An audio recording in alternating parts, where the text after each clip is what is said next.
Buenos días para todos.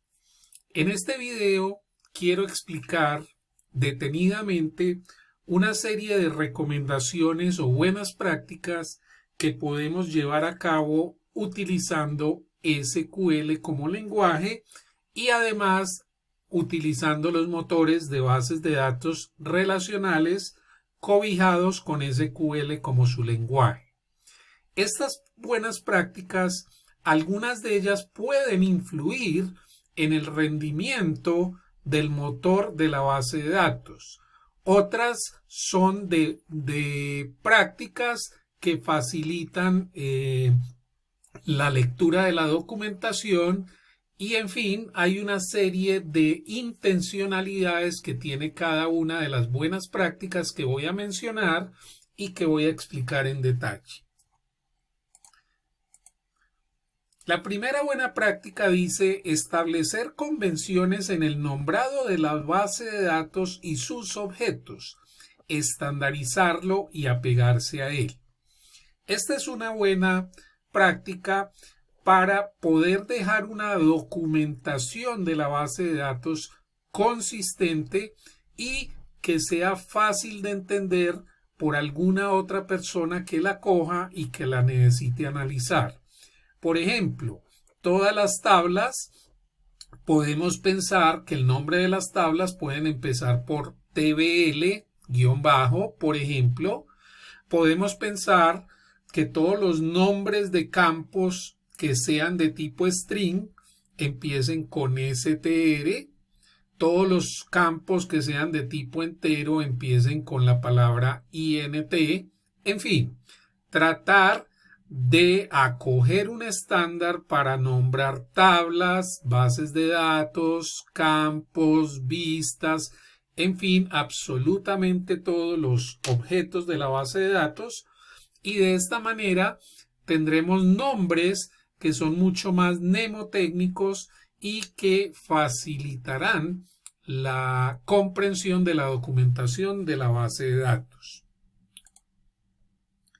Segundo, vamos en una base de datos transaccional operacional, la base de datos, digámoslo así, que permite el funcionamiento diario de un negocio, es bueno normalizar mínimo a tercera forma normal. De esta manera, los procesos se vuelven mucho más ágiles y se elimina redundancia de datos. Cuando tenemos otros tipos de bases de datos, como las bases de datos analíticas, donde lo primordial son las consultas de altos volúmenes de datos, es posible que esta buena práctica no funcione. Pero reitero, para las bases de datos operacionales o transaccionales, las de la operación diaria del negocio, es deseable que esté mínimo en tercera forma normal. Crear índices sobre los campos de las tablas, teniendo en cuenta las consultas más populares de los usuarios. Sabemos que si nosotros una tabla la vamos a consultar muy frecuentemente por el valor de un campo específico, es bueno empezar a pensar si le vamos a crear un índice sobre dicho campo. Recuerden que los índices son estructuras que permiten agilizar las consultas sobre las tablas. Lo que pasa es que también hay que recordar que no siempre es recomendable crear índices. Por ejemplo, si la tabla tiene pocos datos, pocas tuplas, pues no sería recomendable crear índices, o si la tabla o si la consulta que estamos analizando no es una consulta que se ejecute muy frecuentemente. Por eso, la recomendación dice, teniendo en cuenta las consultas más populares de los usuarios. Definir tipos de datos convenientes según el dominio de cada atributo.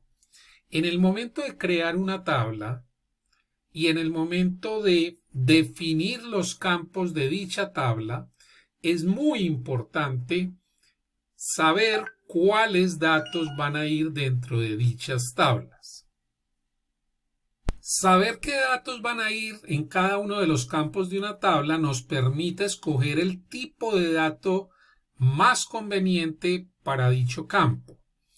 Es bueno saber escoger este tipo de dato para no desperdiciar espacio en disco duro. Es decir, si yo sé que un campo va a tener máximo una longitud de 10 caracteres, pues no tiene sentido en un momento dado definirle a ese campo un varchar de 50, sabiendo que vamos a tener solamente 10 caracteres. Entonces es importante definir los tipos de datos convenientes según el dominio de cada atributo.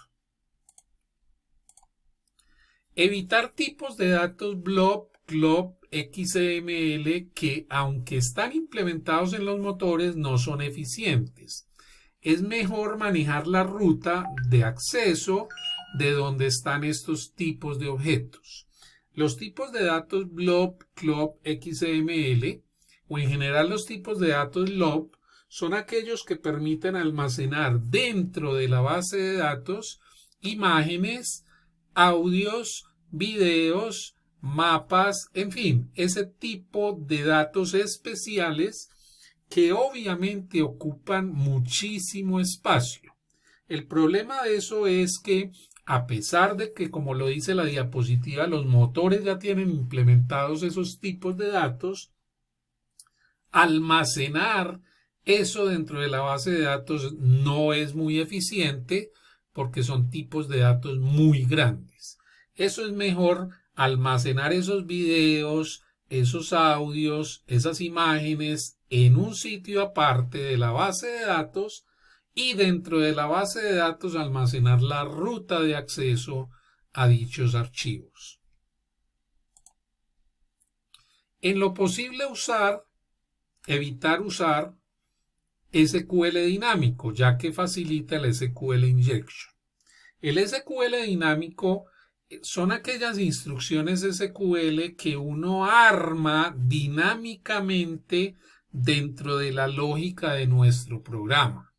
Dentro de la lógica de nuestro programa, llámese hecho en Java, en C#, en C++, en Visual Basic, en PHP, es posible dinámicamente, según algunas condiciones que se van que van sucediendo, algunas situaciones que van sucediendo en la ejecución del programa, es posible ir armando las instrucciones SQL necesarias para poderlas ejecutar.